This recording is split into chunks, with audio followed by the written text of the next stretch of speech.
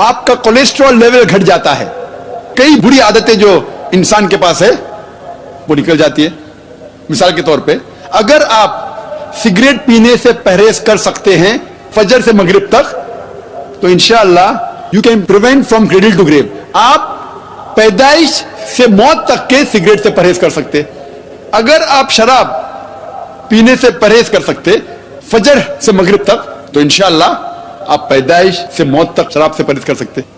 یہ ایک موقع ہے غلط عادتوں سے چھٹکارا پانے کا, اور کئی فائدے اس کے میں تقریر کیا ہوں اس کے اوپر. لیکن روزے کے بارے میں ذکر بائبل میں بھی آتا ہے. گاسپل آف میتھیو میں چیپٹر نمبر 17 ورس نمبر 21 میں, اور gospel of Mark chapter number 9 verse number 29 میں کہ روزہ رکھو. 5واں رکن اسلام کا ہے حج. ہر بالغ انسان جو حیثیت رکھتا ہے اسے حج کم از کم زندگی میں ایک بار کرنا چاہیے. مکہ جانا چاہیے حج کے مہینے میں کم از کم ایک بار. اور یہ سب سے بہترین مثال ہے انٹرنیشنل بردرہڈ کی, عالمی بھائی چارے کی. تقریباً 25 لاکھ لوگ ہر سال آتے ہیں حج کے لیے مکہ عرفات, دیگر ممالک سے, امریکہ سے, انگلینڈ سے, انڈیا سے, پاکستان سے, انڈونیشیا سے, ملیشیا سے. اور مرد 2 سفید کپڑے پہنتے ہیں بنا سلے ہوئے. آپ یہ بھی نہیں پہچان سکتے آپ کے بازو میں جو آدمی کھڑا ہے وہ راجا ہے کہ فقیر ہے. سب سے بہترین مثال عالمی بھائی چارے کی. اور اللہ تعالیٰ فرماتے ہیں سورہ حجرات میں سورہ نمبر 49 آیت نمبر 13 میں, یا ایھا الناس انا خلقناکم من ذکر و انثی وجعلناکم شعوبا وقبائل لتعارفوا ان اکرمکم عند اللہ اتقاکم ان اللہ علیم خبیر.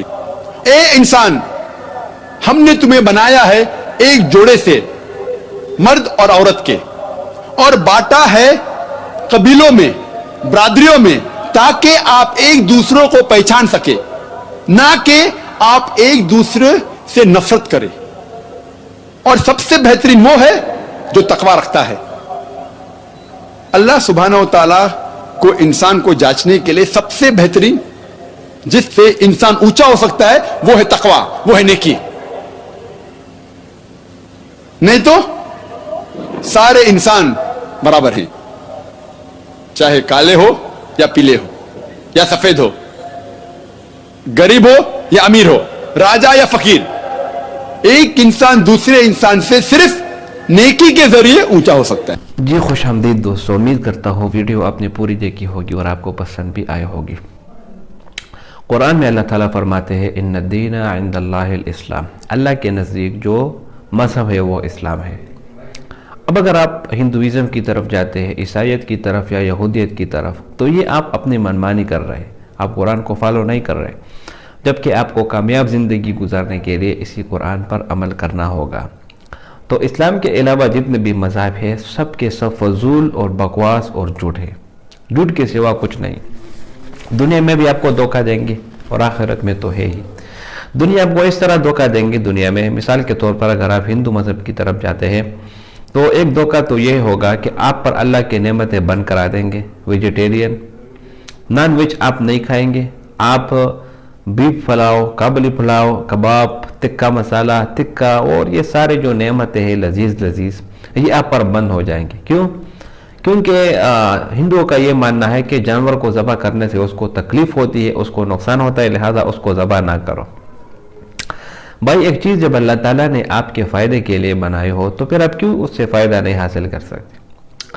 سورج بھی اللہ تعالیٰ نے آپ کے فائدے کے لیے ہی بنایا ہے. تو آپ اسی وجہ سے اگر آپ سولر سسٹم نہیں لگواتے کہ اس سے سورج کو تکلیف ہوگی, اس کے سامنے شیشہ رکھا جائے گا, اس کو تکلیف ملے گی, لہٰذا یہ استعمال نہ کرو, تو میرے خیال سے ان سے بیوقوف آدمی کوئی نہیں. اللہ تعالیٰ نے اسلام کا مذہب آپ کے لیے پسند کیا. اب آپ پر یہ لازم ہے کہ آپ اسلام پر عمل کریں اور اسلام کے مطابق زندگی گزاریں. اگر اسلام کے مطابق آپ زندگی نہیں گزاریں گے تو یہ آپ کی سب سے بڑی بدقسمتی ہوگی. دوسری طرف اسلام کے علاوہ جتنے بھی مذاہب ہیں وہ سب کے سب ایک خدا کو نہیں مانتے, بلکہ وہ بتوں کی عبادت اور پتھروں سے بنائے ہوئے بت اسی طرح 3 خدا 4 خدا اور بعض میں تو نمبر بھی نہیں معلوم کہ کتنے خداؤں کو وہ مانتے ہیں. تو یہ ساری چیزیں یہ آپ کو دیکھنی پڑے گی. تو اس لیے میں کہہ رہا ہوں کہ اللہ تعالیٰ قرآن میں فرماتے ہیں ان الدین عند اللہ الاسلام، اور قرآن مجید کی سچائی یہ پوری دنیا پر واضح ہے. 1400 سال پہلے جو قرآن نازل ہوا آج تک صحیح سلامت اور اس میں کوئی زیر زبر کا فرق نہیں آیا، تو اس سے ثابت ہوتا ہے کہ یہ قرآن سب سے اصلی قرآن ہے، اور اس میں کوئی جو ہے نا یہ کوئی انسان کی طرف انسان کے ہاتھ کے لکھی ہوئی یہ کتاب نہیں، بلکہ یہ اللہ تعالیٰ کی کلام ہے اور اللہ کا دیا ہوا کلام ہے. دوسری طرف اس عورت کا سوال آپ نے سنا کہ میں مانتی ہوں کہ اسلام کہ اللہ ایک ہے. تو ٹھیک ہے، جب آپ مانتی ہیں اللہ ایک ہے تو پھر آپ یہ بھی مانیں کہ رسول اللہ صلی اللہ علیہ وسلم اللہ کے رسول ہیں. کلمے کے اندر 2 شق ہے، پہلا یہ لا الہ الا اللہ اور دوسرا محمد الرسول اللہ. اب بعض لوگ تو پہلے شق کو مانتے ہیں لیکن دوسرے کو نہیں مانتے، لہذا اس لیے وہ اسلام وہ مسلم نہیں کہلاتے.